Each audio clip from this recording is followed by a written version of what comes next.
Morning guys, it's now 10 o'clock.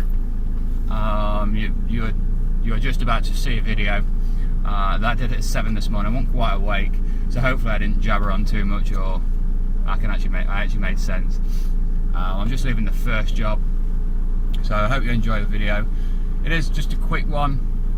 I've been trying to get some videos put together. I've got a hell of a lot of footage, but no time to sit down and edit. So I will get time to do something. So this is just an update of the chickens. I hope everyone's well. Hope everyone's keeping their heads down in this weather. We're having some very, very windy days, which is good for business because it's blowing a lot of fences down. But just keep your heads clear, and hopefully we all get through it. Cheers. Bye bye. Morning guys. Hope the wind isn't too loud or too big, too windy, whatever you want to call it. This is week 4, just a quick update. I did this video yesterday, so I'm not going to weigh the birds in this one. I wasn't quite happy with it, so I'm doing it again. So the birds are 4 weeks old today. I weighed 5 of them yesterday. Out of the 5, 3 of them were just pushing over the kilo mark, and the other 2 were between 9 and 980. At 980 grams, so they are basically about right. They aren't as industrial as Ross 308, so they will have a lot of variation in them. There is a few little runts in there that I might keep. I have said about keeping some of these. I'm going to take the 50 biggest birds when they're about 8 weeks. When they're 8 weeks we get the pigs, so I'm going to limit the amount of birds we've got. As you can hear, they're trying to batter the door down. Yesterday when I was doing this, they literally were pushing the door open. There's a hole there that I think a rat made. You can see the beaks of the claws. So, on to feed. They have eaten just over 100 kilos in feed, so that's 37.5 chick feed, and then they've had about roughly 80 kilos of grower. They're roughly eating about 10 kilos a day, roughly, give or take. If it's a warmer day they'll eat more, a colder day they'll eat a bit more, like it has been really cold and wet.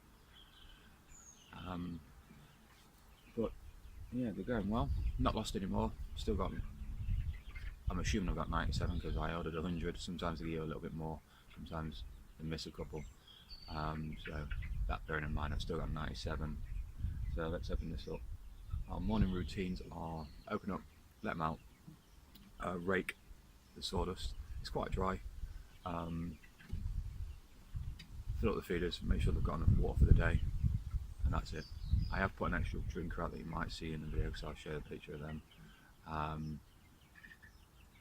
That's just to make sure if the shed door shuts, they've got water, basically, because it's been really windy and I've come home a couple of times and it's been shut and either birds been trapped in there or they've been locked out, so you need to make sure they've got water. So I've put an extra drinker out for them. Yeah, not much to say. I'll let them out and I'll show you them. These aren't as mental as the Ross 308 in the way they feed. These are more like, if anybody else has grown chicks on before, they are like normal chickens, whereas a Ross 308 or the Cornish cross, I'd imagine, they are lazy.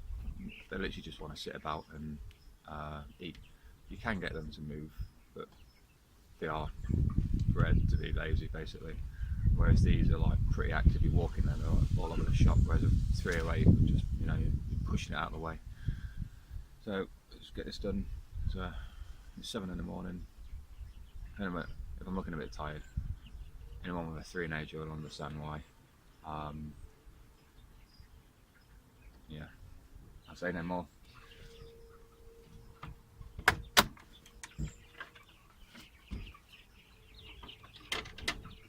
Can you see that? This is them.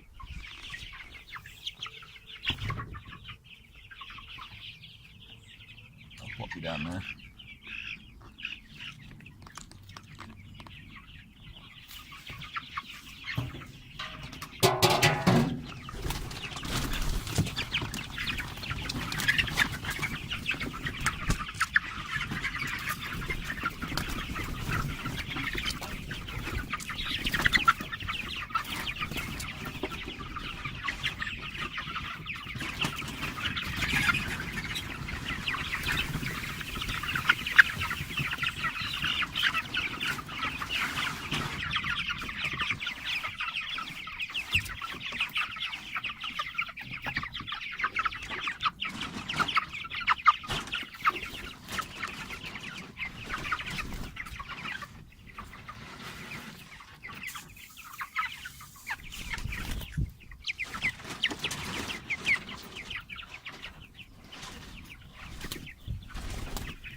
may notice the drinker's changed in here.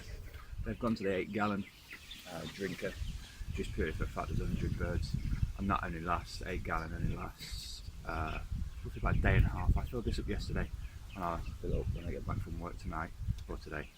Hopefully I'm going to get a chance to pop back in a day to do it. If not, I'll ask the wife to do it. But as you can see, there's 100 birds in there, and it's not that bad. A nice well managed area. Sometimes you can't help it, because, you know, if it's been raining non-stop for 2 or 3 weeks, the birds are just a wet mess. But it's about keeping on top of it. This litter will stay in here. It's called a deep litter method. It will stay in here and just get topped up every week, as long as it stays dry, or dry-ish. I topped it up yesterday, as you can see. It'll get raked it gets raked every day, and then topped up once a week. Not bloody escapees. But on an industrial scale, they're allowed to keep the same litter for 12 months basically. So, you know, I prefer to do an all in and all out. So what that means is, when I bring a batch in, they'll have fresh straw to start with, it'll get built up. And once them birds have gone, they'll get all scraped out.